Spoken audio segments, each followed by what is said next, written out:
So the hydraulic grade line and the energy grade line are graphical ways of describing the change in potential energy and the change in kinetic energy, the total energy along the length of a pipeline. So these ideas of hydraulic grade lines and energy grade lines are used extensively to analyze long channels and long pipelines to see how the total energy changes with distance and how the potential energy, or sort of what we call head, which is the sum of pressure and elevation, how that changes with distance. So the hydraulic grade line, or HGL, at any point along a pipeline is given as the sum of the pressure head and the elevation. Okay, so P over gamma plus C. The energy grade line, or EGL, is given as the sum of the pressure head, the elevation, and the velocity head, v squared over 2g. And these are called heads because they all have lengths, dimensions of length. So it's like taking energy and thinking of it as in terms of a height. So why do we do that? I want to revisit the statics analysis that we did already in the course.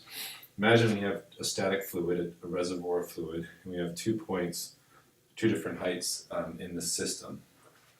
So we know from static analysis that the change in pressure with respect to height, dP dz, is just equal to minus gamma. So that being the case, if we imagine a point 2 at a height z2 and a point 1 at a height z1, that the pressure at 2 minus the pressure at 1 would be equal to minus gamma times z2 minus z1. And if I then took the z2 and moved it to that side, I took the p1 and moved it to that side, and I divided through by gamma, then I could say p2 over gamma plus z2 equals p1 over gamma plus z1. And so what that tells us is that the head at 1 equals the head at 2. So even though these are different heights in the water column, this one has more pressure and lower elevation, this one has less pressure and higher elevation, their head is the same. And that's captured by the hydraulic grade line. And in fact, quantitatively, the amount of head is exactly given by the height of the free surface. So if you were to combine the height of this point and the pressure at that point divided by gamma, you would get a height exactly equal to the blue line. So any point in this water column would have a head, the sum of pressure, P over gamma plus C, which when you added those two heights would bring you up to the height of the blue line. So that's the beauty of the head.